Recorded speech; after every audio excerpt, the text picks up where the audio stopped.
Cette nouvelle édition de votre journal, on commence tout de suite par les titres. De nombreux manifestants sont encore descendus dans les rues de Khartoum ce jeudi pour une marche dite du million à l'appel des leaders de la contestation.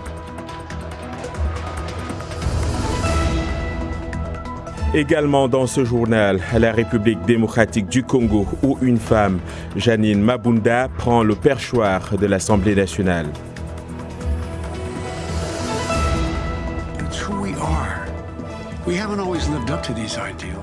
C'est officiel, Joe Biden se lance dans la course à la présidentielle aux États-Unis. À 76 ans, l'ancien vice-président américain vient ainsi rallonger à 20 la liste des candidats démocrates déjà engagés dans la course.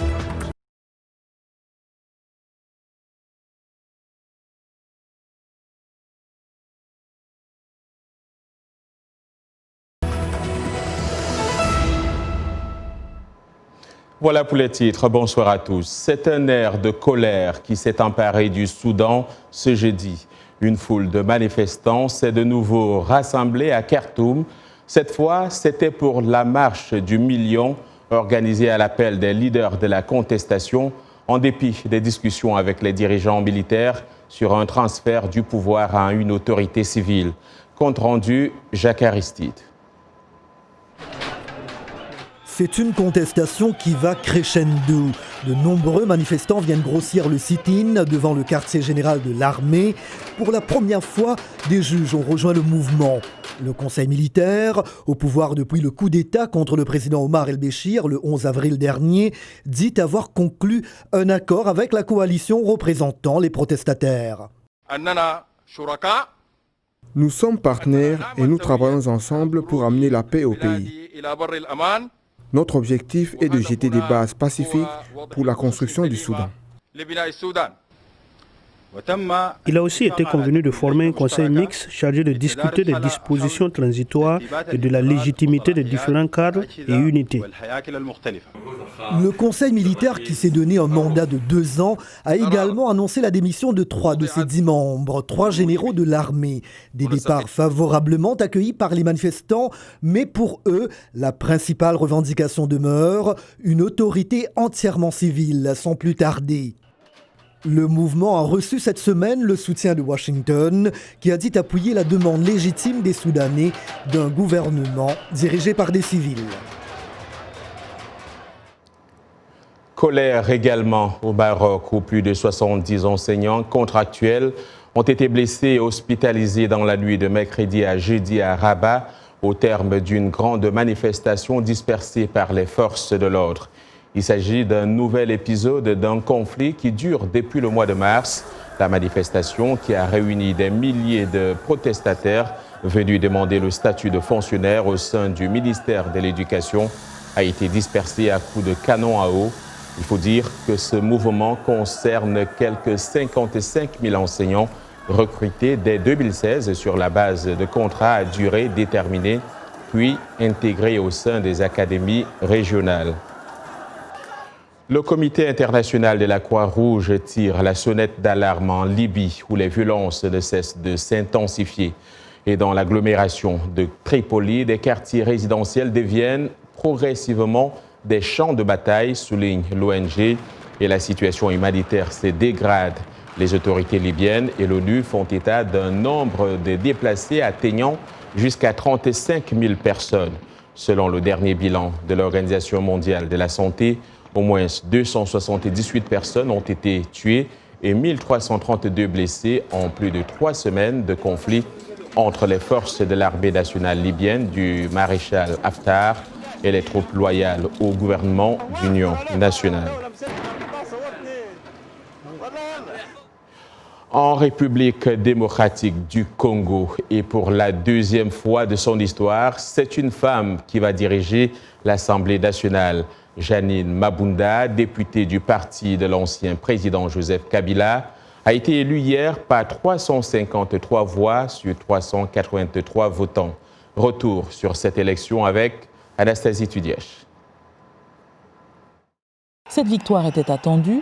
Madame Mabunda étant la seule candidate au perchoir après l'invalidation de la candidature de son rival Henri Thomas Lokondo pour violation du règlement intérieur. Avant de dévoiler ce qui donc n'était qu'un secret de polichinelle, le quorum. 383 députés présents pour élire un président et 7 membres du bureau définitif. Après le quorum, le protocole, réglé comme du papier à musique. Tirés au sort parmi les membres de l'Assemblée plénière se chargeront de toutes les opérations liées au dépouillement et de la certification des résultats du scrutin. Puis les députés sont invités à voter par ordre alphabétique. À la lettre K comme Kaboun,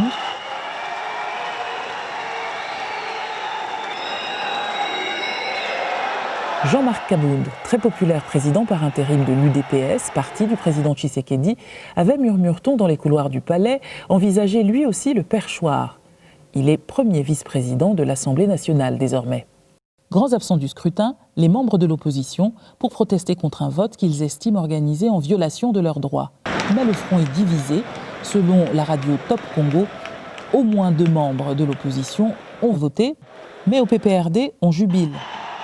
Avoir une femme à la tête d'une institution comme l'Assemblée nationale, une femme qui est la 2e personnalité de la République démocratique du Congo, donne des signaux à même de comprendre qu'il y a quelque chose qui pourrait changer dans la pratique parlementaire. Parce que la femme, c'est la maman.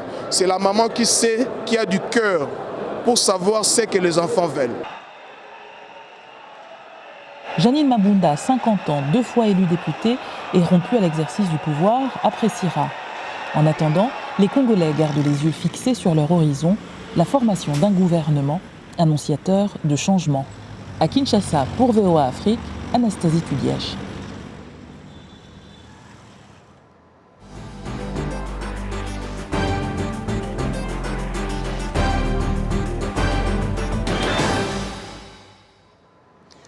L'ancien vice-président Joe Biden a annoncé ce jeudi sa candidature à l'élection présidentielle américaine, rejoignant ainsi la vingtaine de démocrates qui participeront à une série d'élections primaires pour savoir qui affrontera l'actuel président Donald Trump en 2020.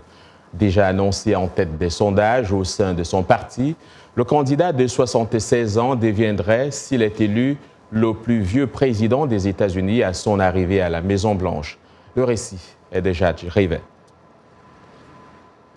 Joe Biden a annoncé dans un tweet, accompagné d'une vidéo, sa candidature au scrutin de l'an prochain, se positionnant ainsi contre Donald Trump et expliquant qu'un 2e mandat de l'actuel président altérerait fondamentalement et pour toujours le caractère de la nation.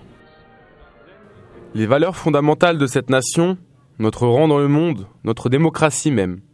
Tout ce qui a fait l'Amérique est en jeu. C'est pourquoi aujourd'hui, j'annonce ma candidature à la présidence des États-Unis.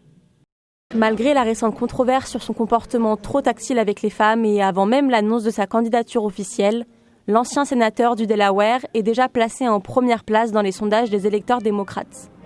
Bénéficiant du soutien d'une base importante d'électeurs de son parti, la mobilisation de la classe ouvrière jouera un rôle important lors des élections, notamment dans les anciens bassins industriels qui ont basculé pour Donald Trump en 2016. L'Amérique est une idée plus forte que n'importe quelle armée, plus grosse que n'importe quel océan, plus puissante que n'importe quel dictateur ou tyran. Elle donne de l'espoir aux gens les plus désespérés et elle garantit que tous soient traités avec dignité tout en ne laissant aucune place à la haine. L'ancien vice-président, centriste au sein du Parti démocrate, fera face lors des primaires à des candidats de plus en plus à gauche, et notamment Bernie Sanders, positionné second dans les sondages. D'ores et déjà soutenu par plusieurs sénateurs, Joe Biden représente un important concurrent pour Trump dans la course à la Maison-Blanche. On l'a appris ce jeudi, la Corée du Nord aurait adressé aux États-Unis une facture de 2 millions de dollars en 2017 pour les soins hospitaliers de l'Américain Otto Warmbier, dont on se souvient qu'il était dans le coma lorsqu'il est rentré aux États-Unis et qui est décédé sans même avoir repris conscience. L'information révélée par le Washington Post indique que la Corée du Nord avait insisté pour qu'un responsable américain s'engage à payer la facture avant de renvoyer Warmbier, un natif de l'Ohio arrêté lors de sa visite à Pyongyang. Citant 2 personnes proches du dossier, le journal souligne que l'émissaire américain qui avait récupéré Warmbier avait signé la promesse sur instruction du président Donald Trump. L'on ignore si l'administration Trump a finalement payé la note, la Maison-Blanche ayant refusé de commenter cette révélation. Et toujours en rapport avec la Corée, le dirigeant nord-coréen Kim Jong-un s'est rendu ce jeudi à Vladivostok, ville située à l'extrême est de la Russie, pour un sommet avec le président russe Vladimir Poutine. L'objectif de ce sommet était de renforcer les liens historiques entre Moscou et Pyongyang. Ceci en pleine impasse diplomatique avec Washington sur le nucléaire. Les détails avec Arzuma Kampaore. Au cours de l'année écoulée, le dirigeant nord-coréen Kim Jong-un a tenu des sommets importants avec non seulement le président américain Donald Trump, mais aussi les dirigeants vietnamiens, chinois et sud-coréens. Et cette semaine, c'est le président russe Vladimir Poutine qui l'a rencontré. Comme je vous l'avais dit, j'espère également que notre réunion pourra renforcer le développement et les relations amicales entre la Corée du Nord et la Russie, des relations dont les racines sont profondes. Je tenais également à dire que la situation dans la péninsule coréenne suscite désormais un grand intérêt au niveau mondial et j'espère que nos discussions permettront d'évaluer la situation, d'échanger ensemble des opinions sur cette situation et envisager ensemble des solutions. Poutine a quant à lui déclaré qu'il soutenait l'amélioration des relations de la Corée du Nord avec Washington et qu'il espérait voir se resserrer ses liens avec la Corée du Nord. Kim souhaite l'aide de Poutine pour soulager les sanctions américaines maintenues après la rupture des négociations sur le nucléaire avec les États-Unis. Mais avec une économie russe en difficulté, la Corée du Nord n'est pas considérée comme une priorité absolue. Le sommet pourrait cependant aider à réduire la dépendance de la Corée vis-à-vis de la Chine, son plus grand partenaire commercial. Vous savez, la Corée du Nord a toujours survécu en montant la Russie contre la Chine et en les tournant les uns contre les autres. Le commerce entre la Russie et la Corée du Nord a chuté de manière spectaculaire l'année dernière, de plus de 56%, pour se retrouver à 34 millions de dollars. La Russie, membre permanent du Conseil de sécurité des Nations Unies, avait opté pour des sanctions plus sévères lors des essais nucléaires et de missiles menés par la Corée du Nord en 2016 et 2017. Elle a depuis appelé à l'assouplissement des sanctions, mais cela nécessiterait l'appui unanime du Conseil de sécurité. Également dans l'actualité ce soir, des délégations venues d'Iran, de Turquie et de Russie sont arrivées ce jeudi au Kazakhstan pour une nouvelle session de pourparlers de paix sur la Syrie en présence d'émissaires du régime de Damas et des rebelles. Des rencontres bilatérales et trilatérales sont prévues dans la capitale de ce pays d'Asie centrale avant une session plénière demain vendredi. C'est du moins ce que précise le ministère kazakh des Affaires étrangères. L'émissaire des Nations Unies pour la Syrie, Geir Peterson, est également entendu à ces pourparlers. Et puis, le Mozambique se prépare à l'arrivée sur ses côtes nord du puissant cyclone Kenneth, un mois à peine après le passage dévastateur plus au sud de son prédécesseur Idai, qui s'était soldé par 1 millier de morts dans la région. Avant d'atteindre le continent africain, Kenneth est passé mercredi soir au large du petit archipel des Comores, où il a fait au moins 3 morts selon les autorités. Au Mozambique, Kenneth pourrait provoquer des inondations et des glissements de terrain d'importance dans la province du Cabo Delgado, à la frontière avec la Tanzanie, et théâtre depuis 2017 d'une insurrection islamiste que les autorités ne parviennent pas à contrôler. Vous regardez Le Monde aujourd'hui en direct de Washington.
Aujourd'hui sur VOA Afrique, les titres de cette seconde partie de votre journal.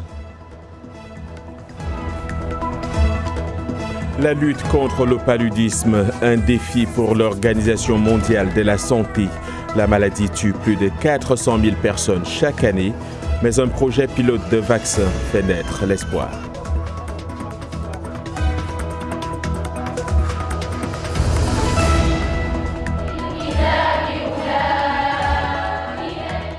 Et nous vous amènerons au Maroc à la découverte d'une école spéciale où des femmes sont formées aux prêches musulmans.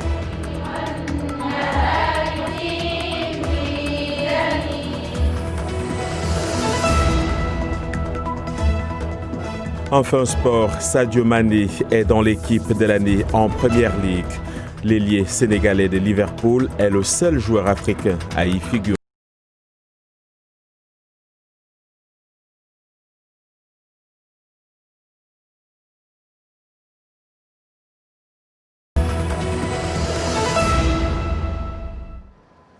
Aujourd'hui, c'est jeudi et comme tous les jeudis, nous avons rendez-vous avec Mohamedou Oumfa. C'est dans le cadre de notre segment santé. Bonsoir Mohamedou et bienvenue. John, merci. Alors, c'est la journée mondiale de lutte contre le paludisme, une journée qui intervient alors qu'on parle d'un projet pilote d'un vaccin paludique. De quoi s'agit-il? Oui, John, ça fait pratiquement 30 ans que les chercheurs travaillent sur ce vaccin appelé le RTSS.